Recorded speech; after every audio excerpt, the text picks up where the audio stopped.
My today's topic is the past, present, and future of therapeutic innovation in osteoporosis. As you all know, osteoporosis is the most common bone disease in the human and characterized by the low bone mass microarchitectural deterioration of the bone, leading to bone fragility and susceptibility to fractures. Looking to the medical impact, the most common parts affected are vertebral column, proximal humerus, neck, and distal radius, and patients suffer from limited range of motions, disability, deformity, leading to high mortality and future fractures. It causes a huge financial impact. Hospital cost per hip fracture in private institution is about $2.360 US, while in public 772. So it is a great economic burden on our society. In a worldwide scenario, 1 in 3 women and 1 in 5 men over age 50 experience in osteoporotic fractures, and a bone breaks due to osteoporosis every 3 seconds.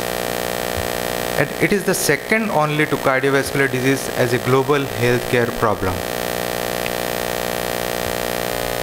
In India, 1 in 8 males, 1 in 3 females over age 50 suffers from the osteoporosis, and the lower age peak incidence by at least 10 to 20 years compared to the Western countries.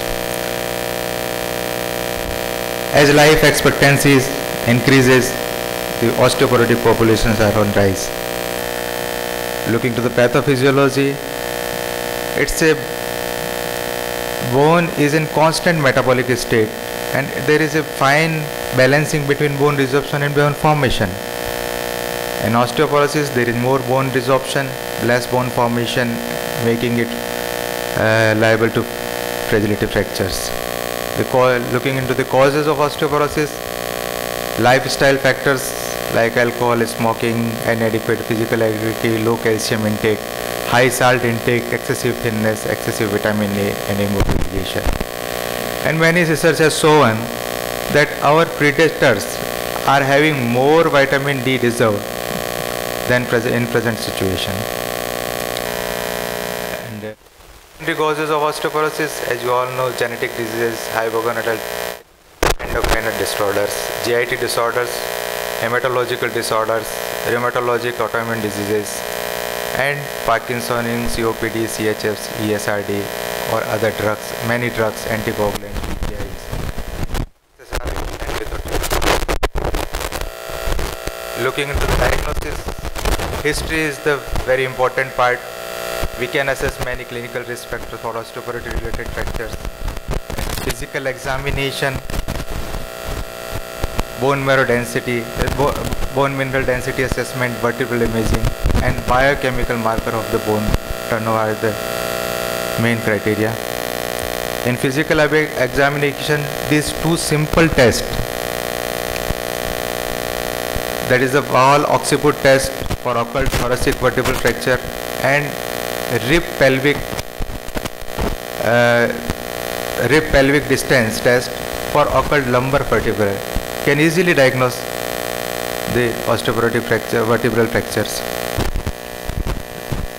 Then bone mineral density, WHO defines the osteoporosis T-score less than -2.5, and it is one of the important tests to diagnose the bone. The association between osteoporosis and BMD is like association between cholesterol and cardiovascular diseases.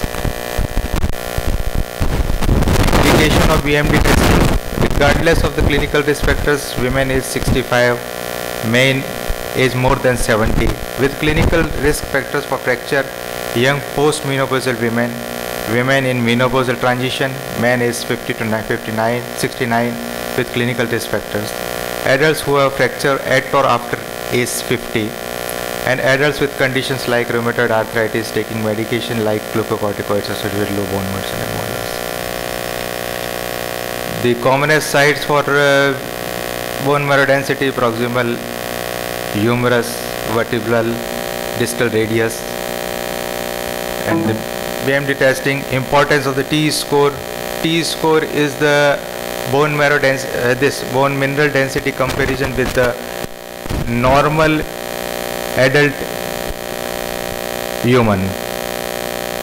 And Z score is the comparison of bone mineral density of the same age group and size of the similar age. The difference of the T score, patient's T score is BMD value compared with that of the control subject who are at their peak BMD, and Z score is BMD value compared with that of the persons matched for age and sex.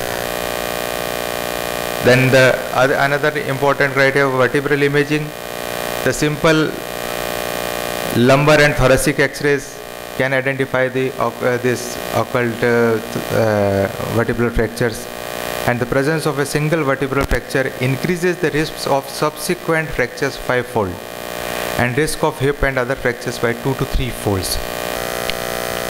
Indications of the vertebral fracture: any woman age 70 or man age 80 with T score at spinal, total, hip or femoral neck less than 1 must be subjected for the vertebral imaging, and all women age 65 to 69 and all men age 70 to 79 with T score at spine, total, hip or femoral neck less than 1.5 must be subjected for vertebral imaging.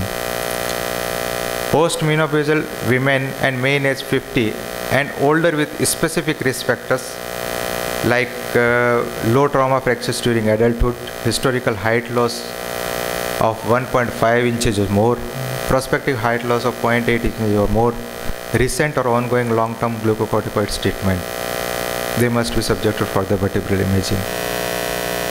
Then the biochemical markers for the bone turnover. Bone remodeling occurs throughout the life, and it is estimated that our bone replaced 10 times in our lifetime. In a normal individual, our bones are replaced 10 times. And the biochemical marker of the bone remodeling includes resorption markers like serum telopeptide and urinary telopeptide. And the formation markers are serum bone specific alkaline phosphatase and osteocalcin. These biochemical markers are important in predicting the risk fracture, rapidity, evaluating the management of the osteoporosis, and the extent of the fracture risk reduction after the treatment, and magnitude of the BMD increases with the treatment. Then another FRAX WHO fracture risk assessment tool. This tool developed by WHO to evaluate the fracture risk of patients, and FRAX algorithm gives 10-year probability of the fractures. These various risk factors are included in this FRAX score: the current age, gender, prior osteoporotic fracture, femoral neck, low BMI, oral glucocorticoids, rheumatoid arthritis, current smoking, alcohol intake, parental history of hip fractures, and secondary causes of osteoporosis. This is the questionnaire which is prepared by the WHO. Other bone densitometer technologies are CT-based absorptiometry, trabecular bone score, peripheral Dewar energy X-ray absorptiometry, and quantitative ultrasound densitometry for mass screening. The management part of the osteoporosis is a general recommendation and the pharmacological. We can divide it in the general recommendation and pharmacological therapy.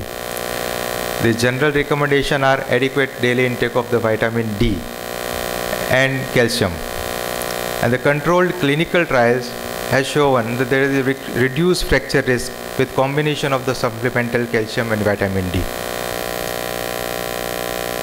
The daily recommended dose, as you all know, 800 to 1000 international units for vitamin D. And in vitamin D deficient individuals, high dose followed by the maintenance therapy is recommended. Regular weight bearing and muscle strengthening exercises must, even if we are taking the calcium and vitamin D supplementation. And for prevention, cessation of the tobacco use, nowadays the excessive alcohol intake are the other general measures to be taken. This is the first population-based studies for prevention and treatment of the osteoporosis. The pharmacological therapy. Post-menopausal women and men age 50 and older presenting with following to be considered for the pharmacological management. vertebral fracture or hip fracture, clinical or asymptomatic, must be treated. Hip texas or lumbar spine T-score less than -2.5, pharmacotherapy is must. Low bone mass T-score less than -1 and -2.5 at femoral neck or lumbar spine, we must start the medication.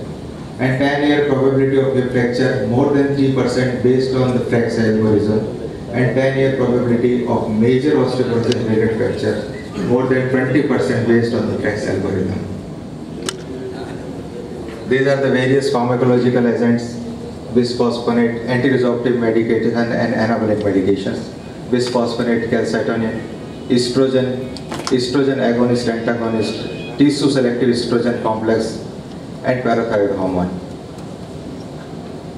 As per American Association of Clinical Endocrinologists for choosing transfer osteoporosis, the first line agents are zoledronic acid, alendronate, rezidronate, and the second line agents are ibendronate. Second and third line is raloxifene, and last line calcitonin, which is since 2015 it has been withdrawn from international market. And the patients with very high fracture risk or in whom bisphosphonate therapy has failed, clinician must start the teriparatide. Newer agents are available: denosumab. This is a human monoclonal antibody against rank ligand.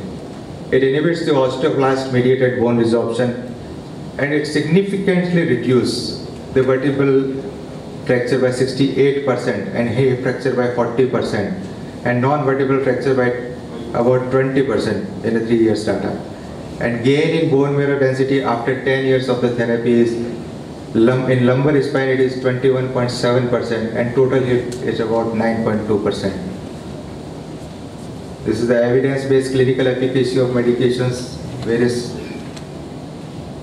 and we can individualize the osteoporosis therapy. These are the different clinical scenarios for the primary prevention treatment of post-menopausal osteoporosis: alendronate, rezidronate, zoledronic acid, and denosumab. And these are the strong evidence of the anti-fracture against spine, hip, and non-vertebral efficacy. Patient with osteoporosis and chronic kidney disease with eGFR less than 15 to 30 milliliters per minute, denosumab is the drug of choice. A patient with osteoporosis with high risk of hip fracture, bisphosphonate and denosumab. Patient with multiple vertebral compression fracture, consider teriparatide, followed by bisphosphonate, or with the raloxifene and denosumab. They also have efficacy to reduce the vertebral fragility fractures. And patient with osteoporosis who has a prior history of esophageal anomalies, dysmotility, gastric bypass surgery, or GI intolerance to bisphosphonate therapy, IV zoledronic acid or denosumab and teriparatide are the drug of choice. And the recent post-menopausal women with low BMD in spine who is at high risk of breast cancer, raloxifene is the drug of choice. Older post-menopausal women who has taken raloxifene for several years, BMD is stable, no incident of fracture on treatment, we may shift over the bisphosphonate therapy. Other newer agents are strontium granulate. This promotes the bone formation as well as inhibits the bone resorption, and evidence has shown after 3 years of the use, it significantly reduced the vertebral fracture by 37% and non-vertebral fracture by 14%. And after 5 years of the use, 43% reduction in the hip fractures and 24% reduction in the vertebral fractures. The long-term registrational trial has shown gain in bone marrow density, bone mineral density and bone quality improvement, and reduction in the risk of vertebral and non-vertebral fractures. And open label extension of SOTI and propose for up to 8 to 10 years confirm the sustained efficacy, long-term safety and high compliance to the treatment. Only disadvantage is that it has to be taken with large amount of lipids. Then drug on the horizon, other drugs on the horizons are anti-sclerostin antibodies. Anti-sclerostin osteocyte-derived inhibitor of osteoblast action. Inhibition of the sclerostin will promote the bone formation, and romosozumab is humanized monoclonal antibody that inhibits the sclerostin and has dual effect of promoting bone formation and inhibiting resorption. It is given subcutaneously once in a month and has been submitted for FDA approval in 2016. Other drugs, parathyroid hormone related proteins, these are the abaloparatide, novel synthetic peptide analog of PTHRP, and anabolic agent for post-menopausal osteoporosis. It is self-administered in daily subcutaneous injection. Active phase 3 study has shown that compared to the placebo, significant increase in BMD from baseline, lumbar spine by 9.2% and total hip by 3.4% and neck in femoral neck 2.9%. And compared to the placebo, reduced new vertebral fracture by 86% and non-vertebral fracture by 43% and clinical fracture by 43%. Major osteoporotic fractures by 70%. And compared to the teriparatide, it has reduced the major osteoporotic fracture by 55% and increased bone density to greater extent in hip region. Other drugs are cathepsin K inhibitors. And this is a major osteoclast derived proteolytic enzyme in bone and degrades the type 1 collagen and other bone matrix proteins. And studies have demonstrated CAT-K inhibition increases the bone mass and improve bone microarchitecture and strength. Ordinocathib is a CAT-K inhibitor, but as of in September 2016, further development of ordinocathib is stopped due to risk of stroke. In conclusion, osteoporosis is a condition associated with significant morbidity and mortality. Last decades had witnessed veritable revolution in osteoporosis diagnosis and therapeutic. Much success achieved has been due to enhanced understanding of basic bone biology. Bone density remains most valid and reliable measure of fracture risk. FRAX, other new imaging approaches help in the bone health evaluation and identify the fracture earlier. Currently, number of medications are available for the management of the osteoporosis. Each drug possesses specific advantages and side effects like bisphosphonate have been mainstay of the osteoporosis therapy, but questions exist about very long-term safety. And bisphosphonate need to be taken on empty stomach, staying upright and delaying food for 1 hour. While teriparatide has to be given daily subcutaneous injection and used for defined period of the time. Raloxifene increases the menopause and hot flashes and risk for deep venous thrombosis and embolism. Conclusion, there is a need for drugs that could with high safety increases the bone mass, improve biomechanics and reduce fracture risk more than do existing products while giving long-lasting benefits even if treatment is stopped. New and potentially highly effective agents may offer novel therapeutic tools to counteract the osteoporosis epidemics. Thank you.